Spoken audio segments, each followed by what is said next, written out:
जो हमारी सैलरी आ रही है, हमारे सिपर भाइयों को सर्कुलर आ रहा है, वो आ रहा है 14,500, लेकिन आज तक किसी को भी 14,500 सैलरी नहीं दे रहे। ये ना हमें टीए दे रहे हैं और ना तो हमें टीए देते हैं और ना ही हमें आज तक है ना कोई बोनस दिया। अगर एक कोई का नाम है बेलदारी मजदूरी करता है ना रेगुलर 1 साल, उसको भी 1 साल में बोनस मिलता है, वो भी उसको मिठाई का डिब्बा 500 देता है, और यहाँ किसी को 5 रुपये तक के नहीं मिल रहे जी।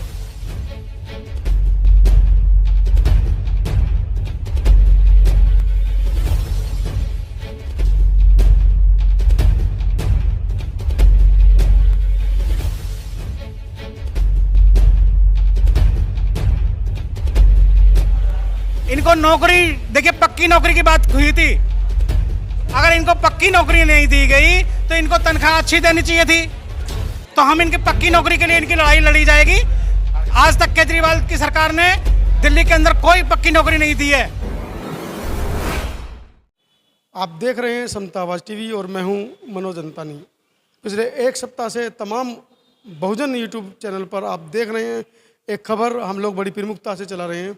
दिल्ली के अंदर वाल्मीकि समाज की महिलाओं के ऊपर शोषण के अत्याचार की खबर, नई नई खबरें निकलकर उसमें आ रही हैं। किस तरह से जो ठेकेदार हैं, जो इनके सुपरवाइज़र हैं, वो इनके साथ में आर्थिक, सामाजिक, शारीरिक शोषण करने की कोशिश कर रहे हैं, जिस तरह का आरोप महिलाओं ने लगाया है।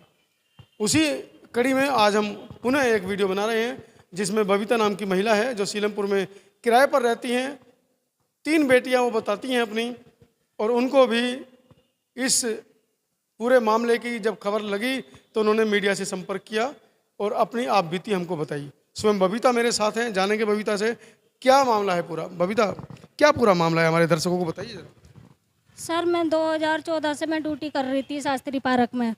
अब मुझे वहाँ से हटाया गया कि बहुत पुरानी हो चुकी है, इसे यहाँ से हटाओ। सर, सुपरवाइज़र और स्टेज मैनेजर उन्होंने मुझे मिल के वहाँ से हटवा दिया। उसके बाद मैं बीमार पड़ गई सर, मुझे मेरी बदली करी गई है एस ब्लॉक स्कूल में। मुझे वहाँ से टंकी वंकी सब साफ करवाई मुझसे सर, वहाँ से भी मेरी बदली कर दी थी सर। फिर मुझे घर बिठा दे। उसके बाद में मुझे घर बिठाने के बाद मेरी जीनत महल में मैंने संजय गिलोत के पास में गई। उन्होंने मेरा केस पढ़ा कि ऐसे ऐसे बात है। मैंने उनसे बताया सर ऐसे ऐसे बात है सर। उसके बाद में उन्होंने मुझे नौकरी दी भी सर, बहुत बड़े स्कूल में दी मुझे नौकरी। उससे क्या इस वजह से छोड़ के परेशान होकर ये घर बैठ जाएगी सर। वहाँ गई मैं 4 दिन काम करा मैंने वहाँ पे। वहाँ मुझसे कुर्सी डेस्क से सब उठवाई मुझसे सर। उसके बाद में फिर मैं सचिन से कहा, मैंने सचिन भैया मेरी यहाँ से बदली कर दो। उसने नहीं सुना मेरी। राजा से भी कही, उसने नहीं सुना। राजा ने मुझे जानबूझ के मुझे जीनत महल में फेंक दिया कि यहाँ से बदली करवा के हट जाएगी। तो सर मैंने सचिन को भी फ़ोन करा कि मेरी वहाँ से बदली कर दे, मेरे से इस स्कूल में तुम इतना काम करवा रहे हो। 17 क्लासेस सर मुझे अकेली को दे रही थी, मुझसे साफ करवा रहे थे सर। इस वजह से मैं बीमार पड़ गई। मई में मैं बहुत ज़्यादा बीमार पड़ गई थी। मेरा इलाज चल रहा है, मथुरा से इलाज चल रहा है सर मेरा। मैं बहुत ज़्यादा मैं बीमार पड़ गई। मैंने एप्लीकेशन दी लिख के, उन्होंने नहीं मानी। मुझे 6 महीने से घर बिठा दिया सर।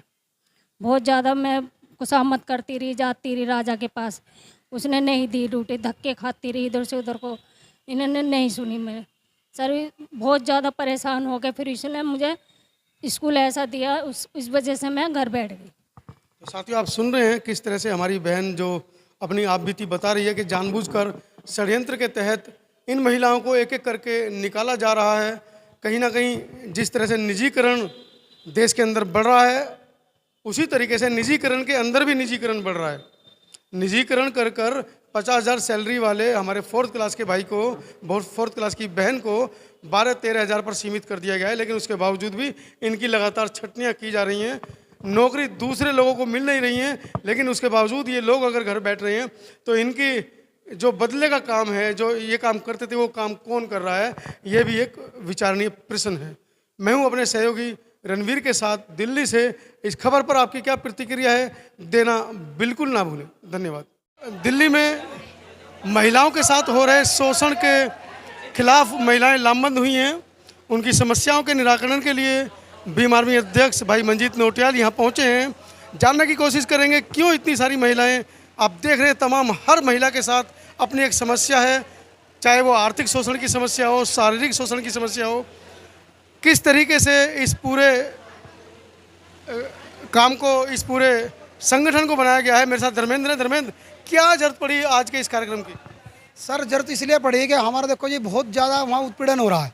70 हज़ार 80 हज़ार 90 हज़ार रुपये ले जाते हैं और फिर उनको कुछ दिन ड्यूटी करवाते हैं, महीना 2 महीना 6 महीना उनको घर बैठा दिया जाता है। और अगर फिर उनको दोबारा ड्यूटी पे लगाते हैं तो फिर उनसे 40 हज़ार रुपये मांग ले जाते हैं। जबकि देखो संविधान में लिखा हुआ है जो लेडीज़ प्रेगनेंट होती हैं उन्हें 6 महीने की मैटरनिटी लीव मिलती है, ठीक है जी। लेकिन उनको भी घर बैठा देते हैं, उनको सैलरी देने के बाद दूर उनको नौकरी नहीं देते। अब एक लेडीज़ को नीरू को मैं नौकरी लगवाई थी 2 दिन के अंदर, उसको मुश्किल से 1 हफ्ते कराया, वो फिर घर बैठा दिया इन लोगों ने। ये साइना तो आरडी ऐसा ही करती है, दोनों चोर कंपनियां हैं। और मैं तो यही कहना चाहूँगा ऐसे लोगों को दोबारा टेंडर जी ना मिले। और बाकी सब हमारी महिला आप देख लो, किसी के साथ जाति सूचक शब्द होता है और किसी को वैसे अश्लील शब्द बोला जाता है इनको सबको जी। और ये हमारी बहुत बड़ी एक समस्या है जिससे हम जूझ रहे हैं। और सैलरी जो हमारी सैलरी आ रही है, हमारे सुपरवाइजर को सर्कुलर आ रहा है, वो आ रहा है 14,500, लेकिन आज तक किसी को भी 14,500 सैलरी नहीं दे रहे। ये ना हमें टीए दे रहे हैं और ना तो हमें टीए देते और ना ही हमें आज तक है ना कोई बोनस दिया। अगर एक कोई का नाम है बेलदारी मजदूरी करता है ना रेगुलर 1 साल, उसको भी 1 साल में बोनस मिलता है, वो भी उसको मिठाई का डिब्बा 500 देता है। और यहाँ किसी को 5 रुपये तक के नहीं मिल रहे जी दिवाली पे। बड़े गंभीर आरोप ठेकेदारी प्रथा के ऊपर लगा रहे हैं। आज मंजीत नौटियाल ने दिल्ली प्रदेश की कार्यकारिणी का भी यहाँ पर भीम आर्मी का गठित किया है और अध्यक्ष चुना है। सर को सर की क्या रणनीति रहेगी इस मामले में? देखिए, जब केजरीवाल की सरकार दिल्ली में आई थी तो बहुजन समाज के लोगों ने भरपूर समर्थन दिया था इस सरकार को। और ये कह कर आए थे कि हम ठेकेदारी प्रथा खत्म कर देंगे, हम आपको नौकरी देंगे, हम आपको बिजली पानी फ्री देंगे। लेकिन यहाँ तो देख रहे हैं कि हमारे एरिया में जो बिजली पानी आता है, रणनीति ये है कि ऐसी सरकार कि जो हमारे बहुजन समाज के खिलाफ काम करेगी। इनको नौकरी, देखिए पक्की नौकरी की बात हुई थी, अगर इनको पक्की नौकरी नहीं दी गई तो इनको तनख्वाह अच्छी देनी चाहिए थी। तो हम इनकी पक्की नौकरी के लिए इनकी लड़ाई लड़ी जाएगी। आज तक केजरीवाल की सरकार ने दिल्ली के अंदर कोई पक्की नौकरी नहीं दी है। 8 साल हो गए। मेरा नाम अतर सिंह है और मैं दिल्ली प्रदेश अध्यक्ष भीम आर्मी से। आज के इस जो आपने एक सांकेतिक प्रदर्शन किया है, क्या इससे मैसेज दे पा रहे हैं आप? सर, हमने जो प्रदर्शन दिया है इससे हम ये संकेत दे पा रहे हैं कि हमारी जो रखी हुई जो बातें हैं, जो हमने सर के आगे रखी है, हम चाहते हैं पूरी हो और होगी, हमें विश्वास है। हमें पता है कि सर हमारी बात मानेंगे और जो भी परेशानी है लेडीज़ों को, जेंट्सों को, किसी को भी, वो सब चीज़ का समाधान भी निकलेगा।